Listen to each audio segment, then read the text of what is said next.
Hi, I'm Mark, and today I want to talk about, more Brexit consequences.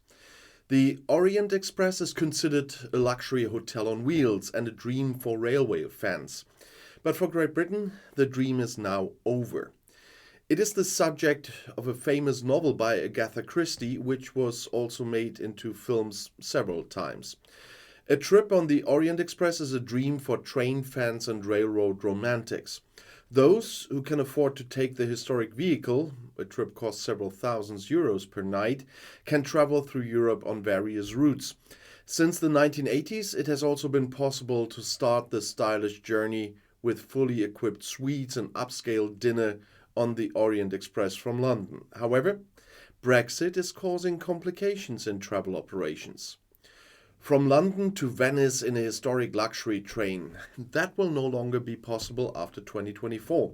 The operator of the Venice Simplon Orient Express, or VSOE, is discontinuing the leg between London and France, as the company confirmed to the German magazine Spiegel. A spokesman for the operator Belmont justified the decision with complicated passport checks since Brexit. Great Britain left the European Union at the end of January 2020, but transitional periods still applied after that. Since October 2021, EU citizens have only been able to enter the UK with a passport due to Brexit. According to tour operators, this makes Great Britain less attractive for travelers, especially for school classes. I made a bigger video about that. According to surveys, more than half of the people in Germany do not have a passport at all. And so far, VSOE travelers have been able to travel from London to Folkestone in a historic luxury train, the British Pullman. There, they change to coaches that take them to Calais in France, where the Continental train from Belmont awaits them. A journey in one of the luxury carriages costs, as I said, several £1,000s. Now, however, there are apparently fears that travelers from London could miss their connection in Calais due to the tightened passport checks since Brexit. Before the Easter holidays, travelers in Dover had to wait up to 14 to 19 hours to cross the border, as, for example, The Guardian reported. As additional passport checks have been necessary since Brexit, hours of traffic jams are now more common at Dover Ferry Port, especially during holiday periods or on public holidays. The situation could become even worse because further checks will become necessary in the future with the introduction of the so-called European Travel Information and Authorization System. Similar to the USA, visitors who are exempt from the visa requirement must then submit an application and show biometric data such as fingerprints. This would also affect guests on the Orient Express, who previously had to change to a coach for the crossing across the English Channel after the first train section, as I said. And therefore, the operator no longer wants to serve the British leg. We are adapting operations in 2024 to the increased passport and border checks, says a spokesman for Belmont, according to The Guardian. We want to avoid any risk of travel disruptions, delays, and missed trains for our guests and offer the best possible service, as seamless and relaxed as possible, they say. Instead of taking the historic luxury train, travelers can then take the modern high-speed train Eurostar from London to Paris to just climb into the VSOE there. The EU is currently working on a new biometric entry system, as I said, for travelers who do not have an EU passport.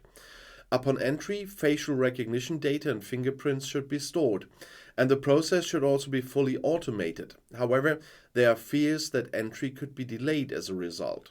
Actually, the system should have been established this year. The new system is now expected to be implemented after the Paris Olympics in 2024.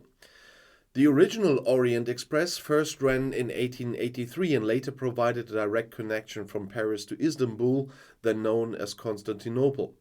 The Simplon Orient Express ran from 1919. In Agatha Christie's best-selling 1934 novel Murder on the Orient Express, Detective Hercule Poirot solves a murder on a train that cannot continue because of snowdrifts.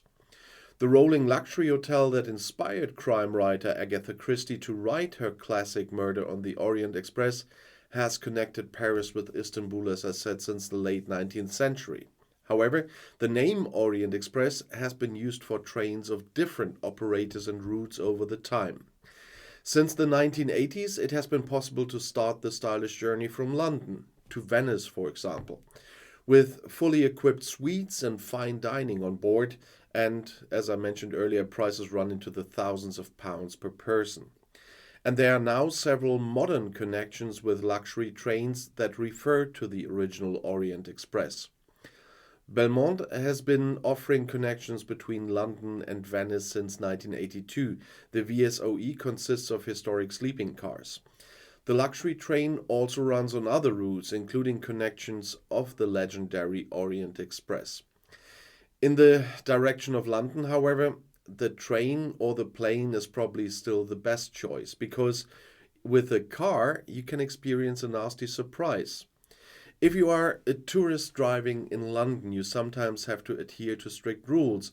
Otherwise, you could face a hefty fine, as someone experienced now. A Frenchman now faces a fine of £11,000 despite his car hired in France meeting all requirements for the ultra-low emission zone or UL zone in the British capital. Christian Ducard, as the owner of the vehicle is called, has already received 4 fines for failing to register his car with Transport for London before arriving in the UK. In UL zones, owners of older, more polluting vehicles have to pay £12.50 a day to drive in central London. Failure to do so will result in a fine of £180. Vehicles registered abroad must also be proven as to whether they meet the UL's requirement.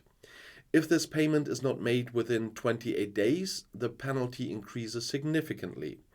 In Ducard's case, it was initially just under £3,600 sterling in February, and now the equivalent of €12,000. His vehicle was also incorrectly classified as diesel-powered. When trying to appeal online, he was only presented with an error message. In the past, this regulation has been fatal to some tourists who have traveled to Great Britain by car. Due to postal delays, some of them only received the penalty notice well after the 28-day period, so that the fine had already increased significantly. TfL emphasizes that the penalties would be dropped if drivers could prove that their vehicles meet the UL's requirement. In many cases, however, this only happened after those affected had contacted the press. Since other European countries have also introduced similar regulations to reduce air pollution in cities, everybody should find out enough about them before driving there. Although the postal times within the European Union are a bit shorter than the times for the mail between the UK and continental Europe at the moment. I know this from friends over there. Before, when packages were sent or letters were sent, it didn't take that long. But since Brexit and since more traditional periods have gone, it takes ages now. And ordering something right on the other side and have it sent there is much easier now than sending something directly. Or you have to send something for a birthday 1.5 months before the birthday now, and that's another Brexit benefit. But talking about Agatha Christie in the Orient Express part of this travel video, you meanwhile all know my Outside Views Games channel. Not the next one, but in one of the future videos there, so the games there, one will be an Agatha Christie game, because I like the author very much, and so she will definitely be the first literature topic on that games channel. But the next one coming up, you might have seen the recent one that was just a mid-month one. It was an exception. I won't be able to do that all the time because they take a long time to make. But the next regular one will be on European history, by the way, just to let you know. It will come out as planned on May 1st. And in the meantime, maybe you're interested in the other 3 videos there. It's a great mix of topics, and that will be over time. It will be even more mixed because it's about the game that is designing this channel and not a certain topic. It's not politics or a certain continent or whatever. Of course, I started with questions on Europe that were more geographical, and now I also have European history. But the same in time will happen with North America, South America, Asia, Africa, and so on. And if you haven't been there yet, come there, play a game. Some of my dear viewers who tried to get through them had, let's say, mixed experiences with their success in answering the questions.